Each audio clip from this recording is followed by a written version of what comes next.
इस देश में धर्म संसद के नाम पे एक स्पेसिफिक समुदाय के लोगों के जीनोसाइड का कॉल दिया जाता है। कोई इन्वेस्टिगेशन नहीं होता, कोई जांच नहीं होती। कुछ लोग पब्लिकली कहते हैं कि गोली मारो को, फिर भी उसमें इन्वेस्टिगेशन नहीं होता, जांच नहीं होती, एफआईआर नहीं होती। और मेरे केवल एक ट्वीट करने पर पीएमओ में बैठे गॉडसे के भक्तों ने इतने संगीन 2 एफआईआर मुझ पर कर दिए। 1,75,000 करोड़ का ड्रग्स पकड़ा जा रहा है, उसमें आप किसी की जांच नहीं करना चाहते। एक दलित महिला भाजपा के मंत्री के खिलाफ बलात्कार का इल्जाम लगाती है, आप उसमें कोई जांच नहीं करना चाहते। मोदी साहब भी गुजरात से है, हम भी गुजरात से है, तो उनको चैलेंज भी देना चाहते हैं कि मैं अपने खिलाफ जो मुकदमे हुए मैं उसको जेल लूंगा। लेकिन जिस प्रकार से गुजरात में पाटीदार कम्युनिटी के ऊपर हुए आंदोलन के दौरान के सारे केस वापस लिए, उसी प्रकार मेरे विधानसभा क्षेत्र वडगाम में जो भी माइनॉरिटी समाज के साथियों के ऊपर मुकदमे दर्ज हुए और ऊना के आंदोलन के वक्त जो एफआईआर हुए, जो मुकदमे दर्ज हुए, वो सारे केस आप वापस लीजिए। ये मुंद्रा के पोर्ट पर ये 1,75,000 करोड़ का जो ड्रग्स पाया गया, उसमें गौतम अडानी का इंट्रोगेशन करवाइए। और यदि इस सारे मामलों में आप 1 महीने के दौरान कोई कार्रवाई नहीं करेंगे तो मैं चैलेंज के साथ कह रहा हूं, 1 जून पे इंडियन नेशनल कांग्रेस का गुजरात चैप्टर और हम सारे गुजरात के लड़ने वाले लोग सड़क पर उतरेंगे और गुजरात बंद का इस मंच पर से मैं कॉल दे रहा हूं। मोदी जी, आप भी गुजरात से हैं, मैं भी गुजरात से हूं, आप भी समझ लीजिए, जैसा कि मेरे साथी ने कहा, फ्लावर नहीं फायर है, झुकेगा नहीं। अभी इस वक्त चर्चा करने के लिए हमारे साथ निर्दलीय नेता जिग्नेश मेवानी जी हैं। सर, आपने इस पूरे प्रेस कॉन्फ्रेंस में कहा कि जो भी आप पे मुकदमा हो, प्री प्लान कॉन्स्पिरेसी कहा और कहा कि पीएमओ ऑफिस से इसका पूरा लिंक है, तो इसके क्या?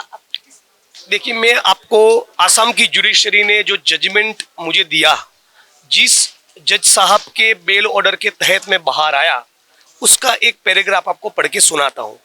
इन view of the about testimony of the victim woman, जिस महिला ने मेरे खिलाफ मुकदमा दर्ज किया, इन view of the testimony of the victim woman, the instant case is manufactured for the purpose of keeping the accused Shri Jignesh Mevani in detention for a longer period, abusing the process of the court and law. मतलब कि कानून के धज्जियां उड़ाकर, न्यायिक प्रक्रियाओं का उल्लंघन करते हुए जानबूझकर जिग्नेश मेवानी को लंबे वक्त के लिए, लंबे अरसे तक जेल में डाले रखने के लिए ही, जो कानूनी तौर पे टिक नहीं सकता, ऐसा एफआईआर किया गया है। ये कॉन्स्पिरेसी है। ये एक प्रकार से आसाम का जुडिशरी खुद कह रहा है। और मैंने तो केवल एक ट्वीट में प्रधानमंत्री को अपील किया था। यदि मैं सारे पत्रकार साथियों को यही कह रहा हूं कि मान के चलिए मेरे विधानसभा क्षेत्र में कल को दंगा हो जाए तो मैं क्या करूंगा। मेरा रिस्पॉन्सिबिलिटी बनता है, ड्यूटी बनता है, एक एमएलए के तौर पे नहीं, बतौर एक भारतीय नागरिक भी, कि शांति और अमन बनाए रखने का मैं अपील करूं। तो यही अपील मैंने प्रधानमंत्री को किया, वो इतना उनसे सहन नहीं हो पाया। मेरे ट्वीट का कंटेंट तो यही है। गुजरात के एमएलए के ऊपर असम पुलिस की कार्रवाई, ये भी कुछ ना कुछ दर्शाता है। बिल्कुल, असम पुलिस को 2,500 किलोमीटर दूर बैठे किसी सिटिंग एमएलए के खिलाफ एफआईआर करने का क्या मन? ऊपर से किसी का सूचना मिला है, किसी का इंस्ट्रक्शंस गया है, तो वो कौन है? या तो मोदी साहब खुद हो सकते हैं, भाजपा हो सकती है, या पीएमओ हो सकता है। तो उन्हीं के इशारों पर, उन्हीं के कहने पर ये फर्जी मुकदमा दर्ज किया गया है। अच्छा, लेकिन मैं उससे डरने वाला नहीं। उनको जितना एफआईआर करना है वो कर ले, हम लोग लड़ेंगे। और अब मैं अपने केस वापस करने की बात नहीं कर रहा हूं।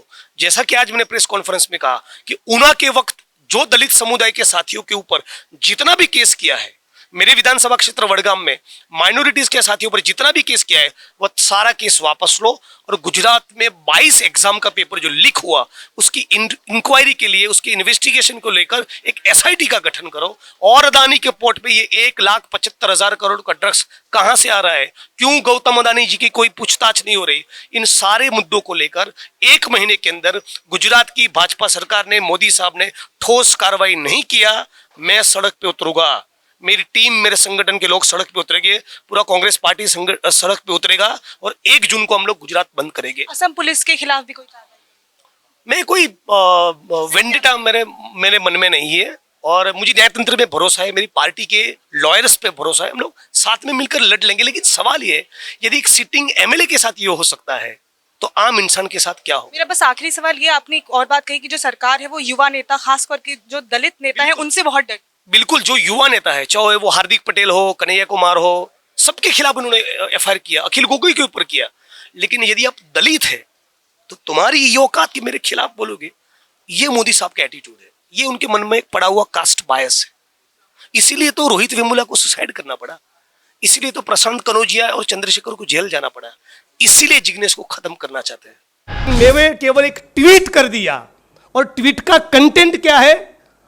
मैंने केवल यही कहा कि गुजरात के हिम्मतनगर, खंभात और वेरावल, इन 3 जगह पर जहां पर कम्युनल टेंशन हुआ है, कम्युनल क्लैशेस हुए हैं, तो चूंकि जब प्रधानमंत्री गुजरात से है और वो गुजरात के दौरे पर है, गुजरात आने वाले हैं, तो मैं उनको विनती करता हूं कि महात्मा का मंदिर बनाने वाले प्रधानमंत्री मोदी साहब, इस कम्युनल इश्यूज को देखते हुए आप जब गुजरात आ रहे हैं तो प्लीज शांति और अमन बनाए रखने का अपील करें।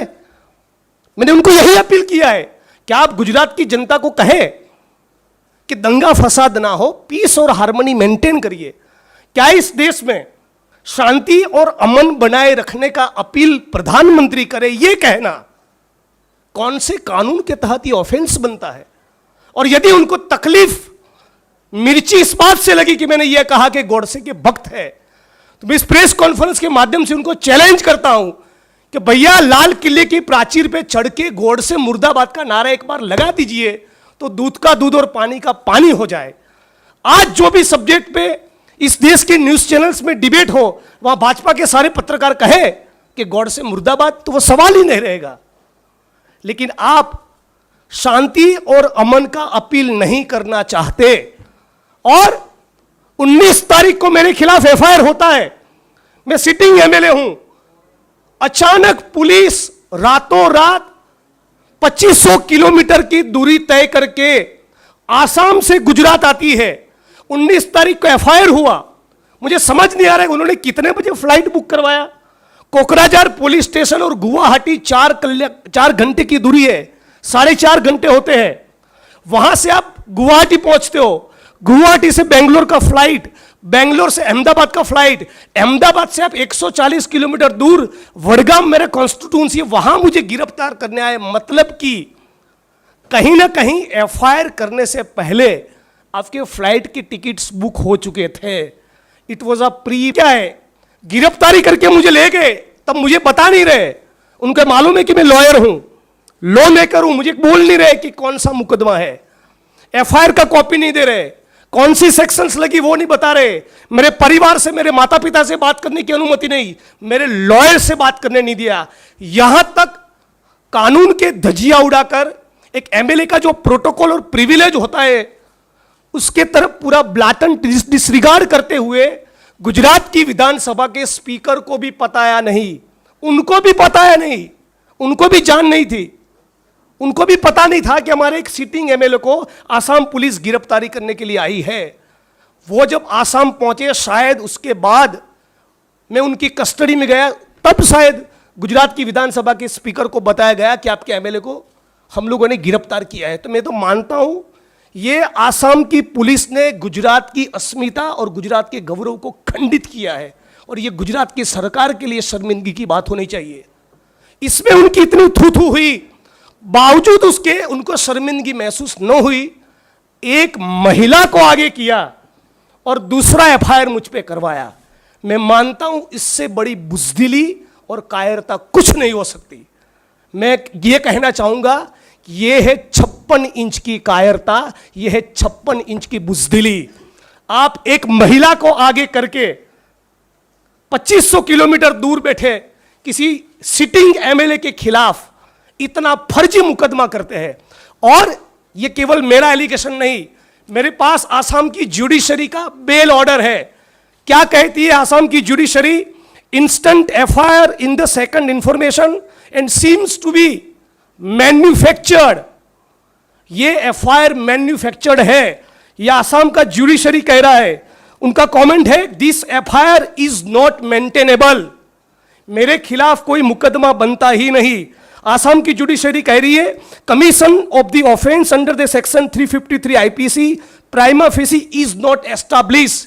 प्राइमा फेसी मेरे खिलाफ कोई केस बनता ही नहीं।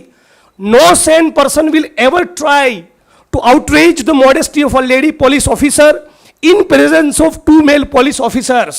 ये आसाम की जुडिशरी कह रही है। The contrary to the FIR, the victim woman has deposed a different story before the learned magistrate. जज महोदय के सामने उन्होंने कुछ कहा और एफआईआर की जो सूचना है, एफआईआर में जो इंफॉर्मेशन है, जो एलिगेशन है मेरे खिलाफ, दोनों के बीच में बहुत अंतर है। कौन कह रहा है? ये बेल का ऑर्डर कह रहा है।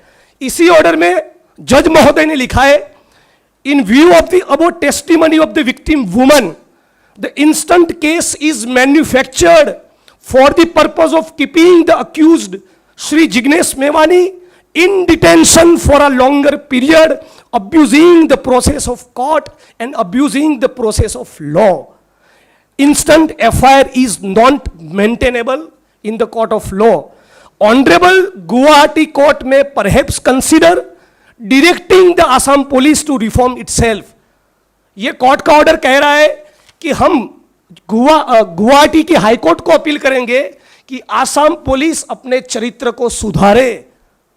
ये आसाम पुलिस क्या कह रही है, क्या कर रही है, किसके इशारों पर कर रही है, किसके कहने पर कर रही है? जुडिशरी ने यहां तक कहा कि आपकी कस्टडी में कोई अक्यूज्ड है और आपको सब कुछ दूध का दूध और पानी का पानी करना है तो आप अपने बदन पे सीसीटीवी कैमरा लगाइए। इस प्रकार का कमेंट आसाम की जुडिशरी को करना पड़ा। इससे ज्यादा शर्मिंदगी की बात क्या हो सकती है कि आप एक महिला का इस्तेमाल एक सिटिंग एमएलए को बदनाम करने के लिए कर रहे, और इतना स्ट्रॉन्ग ऑब्जर्वेशंस होने के बावजूद भी एक बार भी आसाम की सरकार को शर्मिंदगी महसूस नहीं हुई।